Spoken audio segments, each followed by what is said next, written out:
মনিটরাইজিং হয়েছে তো।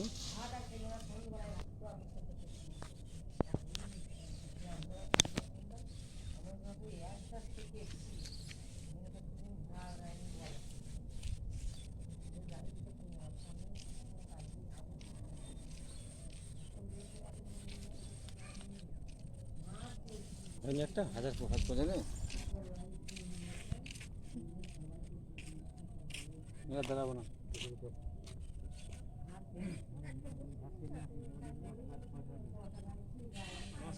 ঘাস কেটে নিয়ে গরু খাওয়াইতে